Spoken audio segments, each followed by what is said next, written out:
Once an Evening by Eliza Leslie.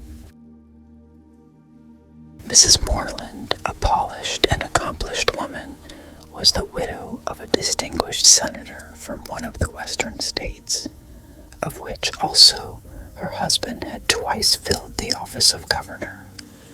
Her daughter, having completed her education at the best boarding school in Philadelphia, and her son being about to graduate at Princeton, the mother had planned with her children a tour to Niagara and the lakes, returning by way of Boston. On leaving Philadelphia, Mrs. Moreland and the delighted Caroline stopped at Princeton to be present at the annual commencement, and had the happiness of seeing their beloved Edward receive his diploma as Bachelor of Arts, after hearing him deliver with great applause an oration on the beauties of the American character. College youths are very prone to treat on subjects that imply great experience of the world.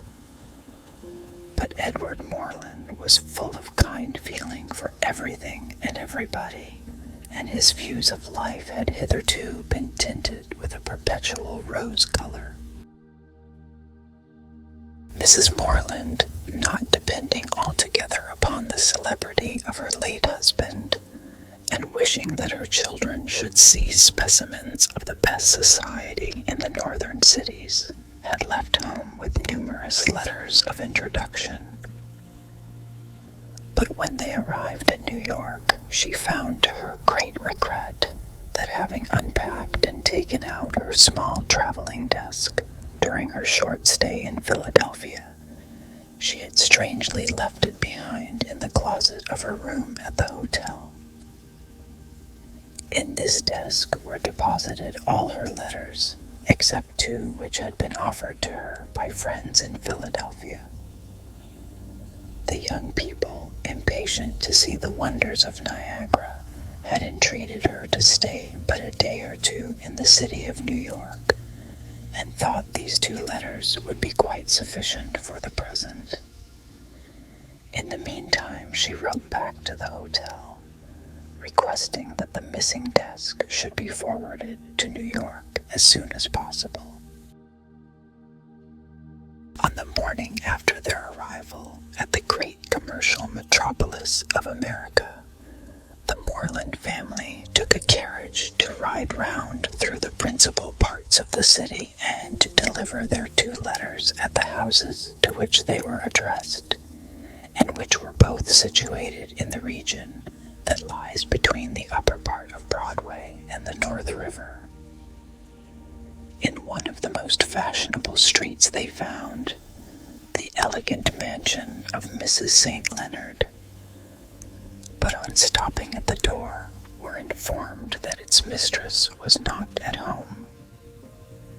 They then left the introductory letter which they had prepared for this mischance by enclosing it in an envelope with a card, and proceeding to another street considerably farther up, they arrived at the dwelling of the Watkinson family, to the mistress of which the other Philadelphia letter was directed.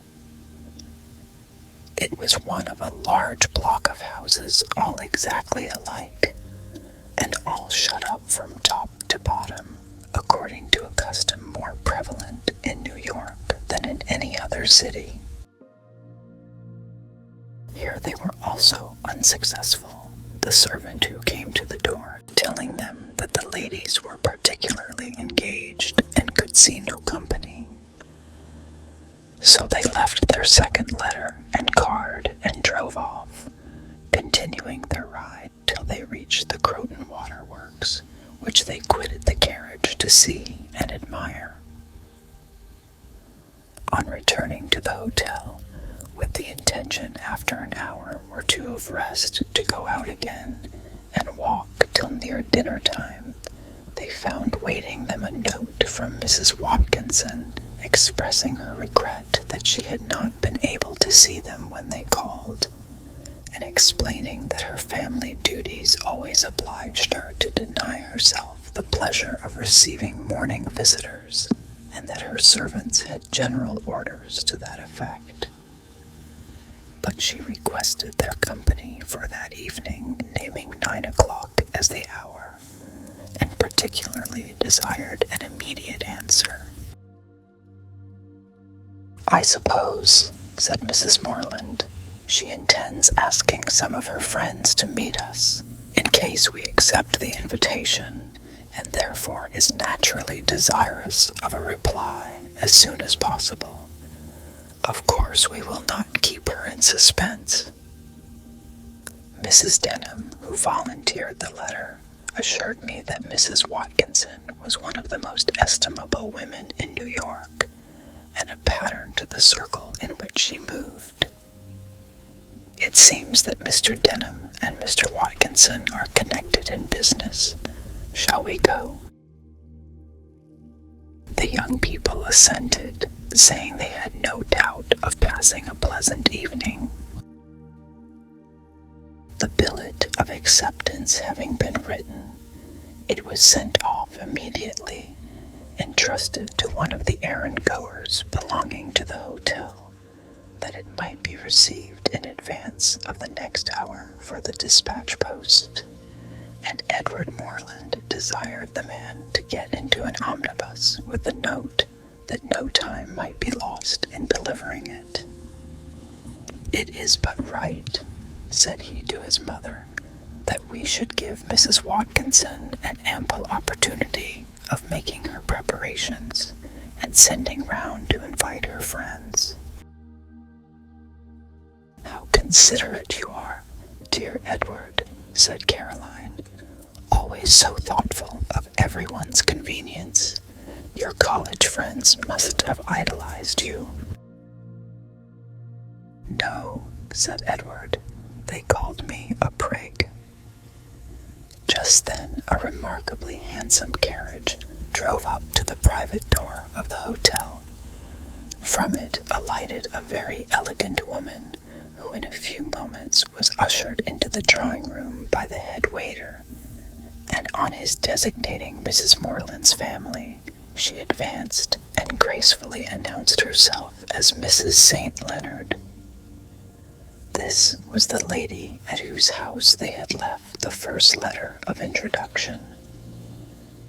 She expressed regret at not having been at home when they called, but said that on finding their letter, she had immediately come down to see them and to engage them for the evening.